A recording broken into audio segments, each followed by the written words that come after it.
I, 34, am a single mother to two girls, Jasmine, 16, and Jessica, 14F. Their dad died when I was pregnant with Jess, and I had to work hard. We hit rock bottom, and I was barely making paycheck to paycheck, but I managed to get a degree, become successful, and we live well. Point is, I know how freaking hard it is to be at the bottom of society, and my daughters know this, which is why I was livid at my daughter's actions. Yesterday, Jasmine showed me a video of Jessica cussing a homeless man out and telling him, "Stop asking me for money, you'd earn it yourself if you weren't so freaking lazy and spending what you earned on substances." When the homeless man complained about the cold, "We live in New England," Jessica responded, "Yeah, people camp for fun, even in December, you can't complain, you're living someone's holiday." Fury was an understatement for what I felt, as I thought I had raised an empathetic daughter. Along with finding the homeless man and making her apologize and help pay for a hotel room for a night for him, she paid £20, as well as signing her up to volunteer at a food bank. I decided to take her up on her offer of sleeping outside.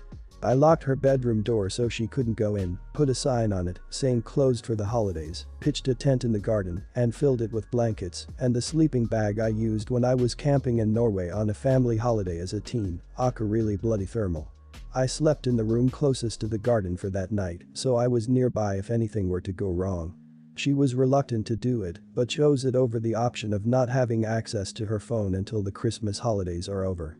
In the morning, she was crying about how horrible it was to wake up on a cold mat and get disrupted sleep due to birds. After comforting her, I asked her would she like to do that every day like the homeless man. It struck a chord with her and she was crying over her actions, well even after the £20 she was rolling her eyes and her apology was not sincere. This afternoon, I came home from work to Jessica making a big meal to donate to the homeless people who live on the road near our house. I was proud of how she turned over a new leaf, and after taking the food to the people, my sister came over. Apparently, my nephew and Jessica were talking at school and he asked her about her plans for the afternoon and she said that she was going to cook for the homeless.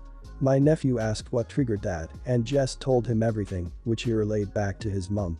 My sister said that my punishment was too harsh and just the £20 and the food bank would have done the trick and I was acting irrationally due to my past. Now I'm second guessing myself. Am I the idiot? This is solid gold, fantastic parenting. Especially because you weren't trying to simply punish her, you were ensuring she experienced what it is she was abusing the man who was homeless for.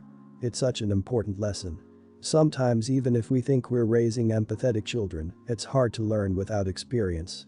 Also, you now know it worked out because of your daughter's reaction and thoughtfulness afterwards. Good for you and good for Jessica. It's lovely to know there's a bit more empathy in the world now. Not the idiot, this is similar to what my father would do if I acted that way, and as a family we have not been in nearly the situation you have pulled yourself from. You called her bluff on the fake apology and gave her a choice, phone or camping. She chose to stand her ground on her words and learn her lesson. Personal humility is a good thing. Certain kids, me included, need to learn things the harder way for it to hit home. This will stick with her in a good way, for the long term. Don't worry about your sister, she isn't Jess's parent. Bam. I read this expecting to say you are the idiot, but after seeing that your daughter was perfectly warm enough and safe, I'm going to have to go with not the idiot. And I actually think that what you did was a brilliant way of making your daughter put herself in that homeless person's shoes. Sometimes people need to experience something firsthand so they can empathize, and your daughter has learned a valuable lesson here. Well done to both of you. She admitted that she was wrong, and that takes a lot of guts. A definite not the idiot. I, 31, am the oldest of four sisters, 30, 28, 25. My middle sisters both married before me, and I got married last May. At each of our weddings, our something old was a flower-shaped hairpin that belonged to our mom. Our mom passed away when we were teens, so having that pin was a way for each of us to include her memory in our special days. Since I got married most recently, I have the pin at my apartment. Last week, my youngest sister announced her engagement in our family group chat, then texted me to ask that I send her the pin. Here's the thing. All my sisters were my bridesmaids, along with some friends. At my bachelorette party, after my friends had left, my sisters and I stayed up, a little drunk and feeling very deep in that post-party kind of way. We started talking about our mother. My middle sisters and I got emotional, saying how much we missed her. My youngest sister, however, was very quiet. I asked her what was up, and she started talking about how she was always our mom's least favorite, how even when mom was dying she didn't say as good a goodbye to her as she did to the rest of us, and how, if mom had lived, they'd probably have a terrible relationship. My middle sisters and I tried to talk her out of it, saying that of course our mother loved her and stuff like that, but finally my little sister kind of snapped and just shouted, "Look, I hated that freaking idiot, okay?" Then she started crying and went home. The next day, I called my sister. I asked her if she'd meant everything she'd said the night before. She said she did. She said that she knew our mother loved her, and she knew our mother never did anything bad to her, but that she could always tell that our mom secretly regretted having a fourth kid. She suspected our mom had wanted a son and had been disappointed by a fourth girl. Personally, I don't believe this is true. As the oldest, I had a lot of conversations with my mom before she died that my sisters weren't party to, and she always said that she would have loathed having boys. In fact, I always thought that my youngest sister was her favorite. My sister ended the conversation saying, "Look, that woman might have been my mom, but I didn't like her very much." I responded to my sister's text about the pin, saying that I wasn't sure why she wanted to wear it, considering her strained relationship with our mother's memory. My sister responded, "All of you wore it. I should wear it too. I don't think she should wear it just because we did. It's supposed to represent our mom's memory, and if she doesn't look at our mom's memory fondly, I don't want her disrespecting the pin by wearing it dishonestly." I told her that I would hold onto the pin for now, and we could discuss it more later if she reflects more on what the pin actually represents. Am I the idiot? You're the idiot. For caring more about disrespecting a hairpin than your sister. Pins don't have feelings. Your sister does. She lost her mom and she was obviously a lot younger than you. That's hard. We deal with the loss of a parent in different ways. Maybe this is her way of dealing. Your sister is forging her own way. She seems to find some meaning in the pin being worn by her older sisters. Let her have that. Bottom line, this pin is not yours. It's all your sister's. You have the right to withhold it. You're the idiot. Your sister is allowed to have complicated feelings about her mother. Using the hairpin may be a piece of the puzzle for her in coming to terms with that relationship. She can't resolve her feelings by talking to your mother, who is gone. It would be cruel of you to withhold that from her. Even if she isn't actually doing it to resolve the issues and get the feeling that her mom gave her the pin and loved her. Maybe she isn't. You don't get to judge that. You're 100% being the idiot. Your sister's emotional life and her relationship to your mom is not yours to judge or control.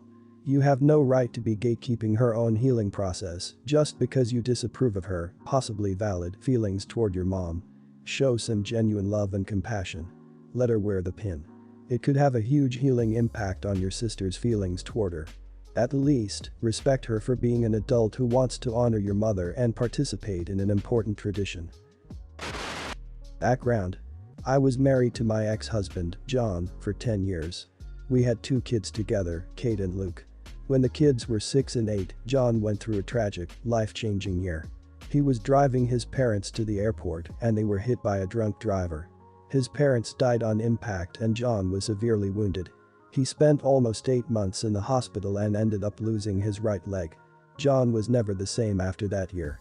The combined loss of his parents and his career, he worked a physical job that he could no longer do, destroyed him. We stayed together for another year after he came home from the hospital. We all did therapy and he was enrolled in a support group. In the end, he felt like he couldn't be a husband anymore and filed for divorce.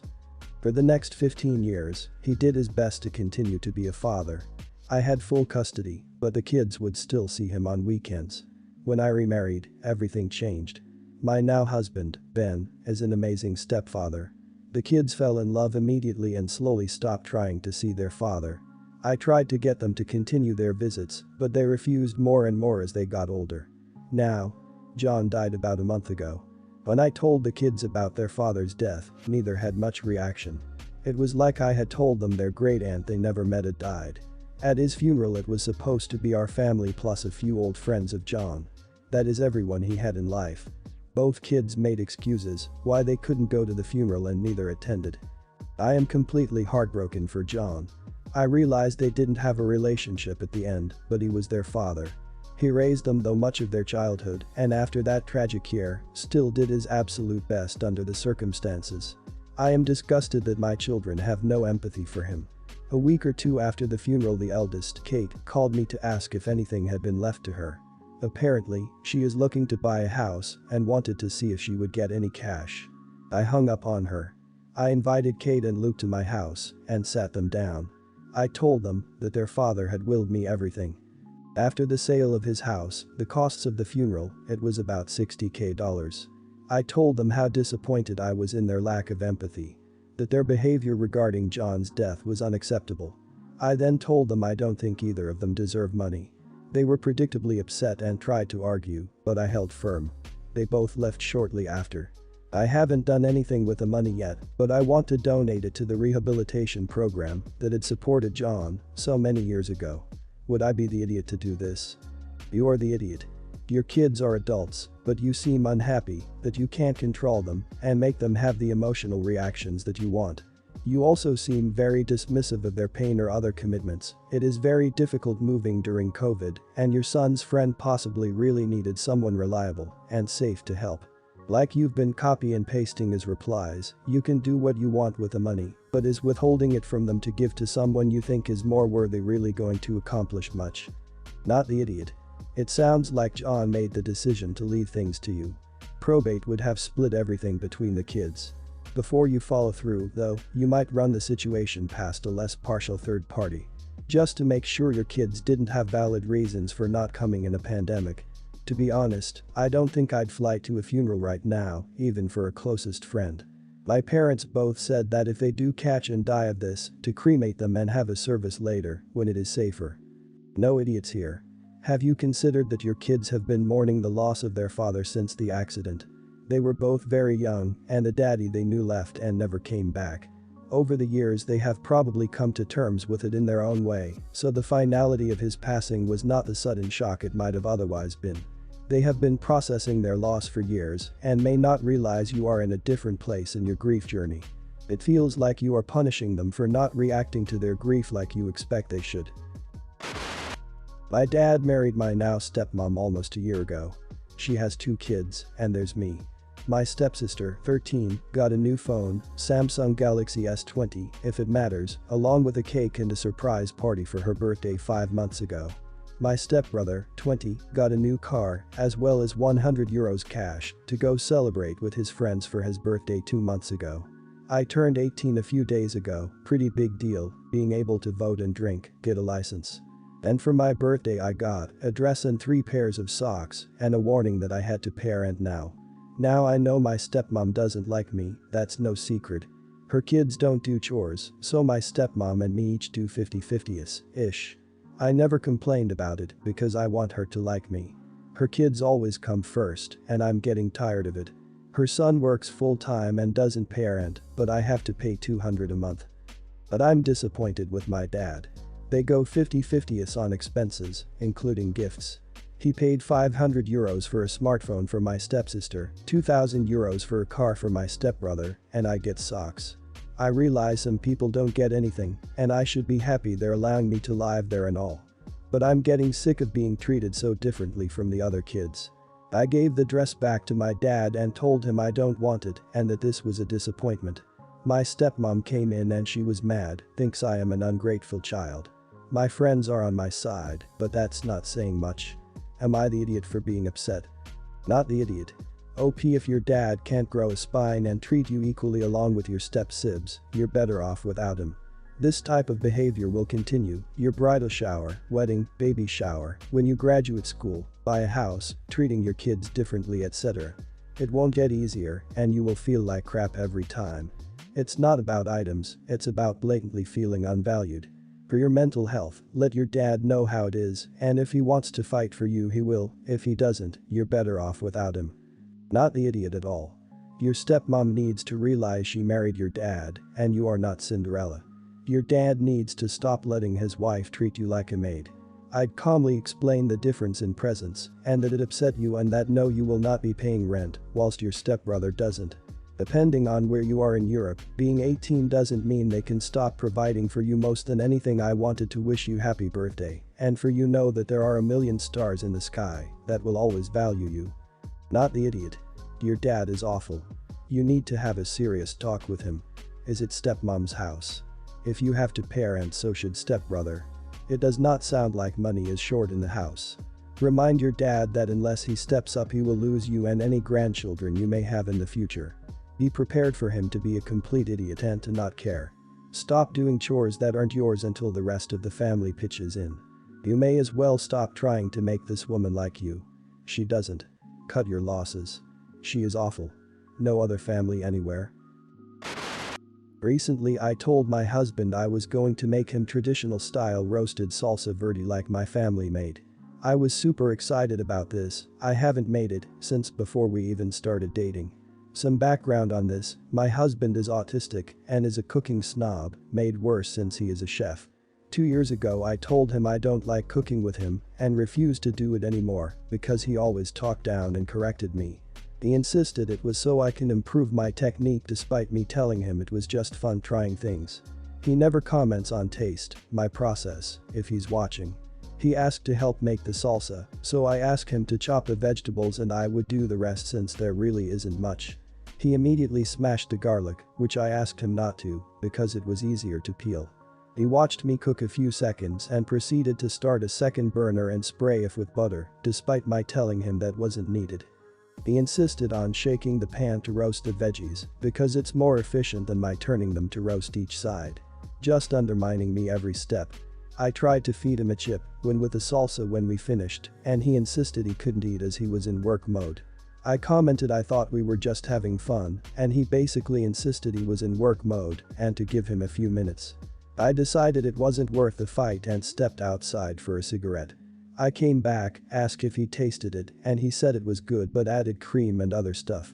I got upset and told him that wasn't what I was trying to do. He said he was just trying to make something good for us to snack on. I explained nothing about this was traditional anymore, and that's why I was upset, and he insisted that the changes were fine, it just made it better and the process more efficient. I got upset and pointed out how traditional seemed important enough he had to come around to me not changing my name before we married, and it was good enough we spent a year going back and forth on adding my name to our future kids. Hispanic culture kids get both last names. He got mad and said having his son carry on the family name is different than making some salsa. I told him it was more than that. He always assumed his way is the way we do things, and I was tired of fighting for my traditions to exist in our family. He said it was natural since we are in the US to assume we're doing things that way, since that is what is traditional is here. I told him he married a Mexican woman born in Mexico, and my traditions matter too. We went back and forth and now I'm not even sure who's right anymore. Not the idiot. Your traditions matter just as much as his does, it's a part of your culture, and it just sounds like he doesn't understand the importance of it and doesn't seem to want to educate himself either. I doubt it's just the salsa that's caused this argument, but probably from him consistently undermining you and your traditions. I hope you guys can work it out though you both probably need to have a discussion about it all and maybe go to couples therapy to get to the bottom of the real issue with a middleman. Best of luck. Not the idiot. My husband is also a professional chef and he's never corrected my technique unless I've asked for critical feedback. Second, who the heck puts cream in a roasted salsa? Fellow Mexican woman here. My husband is Mexican too. Being a chef doesn't mean a person is good at making everything. Your husband murdered that salsa. It's also plain rude to behave that way when someone else is cooking. It sounds like your relationship problems go beyond the kitchen though. Your husband is prioritizing his traditions over yours, which isn't okay. Not the idiot. Your traditions matter. Your culture matters. Our way of life matters. Your children deserve to know what their culture is like. Whether your husband likes it or not, they are also Mexican. Eventually they will ask why they are not more connected to this part of their identity, and your only answer will be because your father wanted it so. Being American is not enough reason for them to not know what their people are like. On top of that, you matter. Just because you married a white man doesn't mean that your past is erased.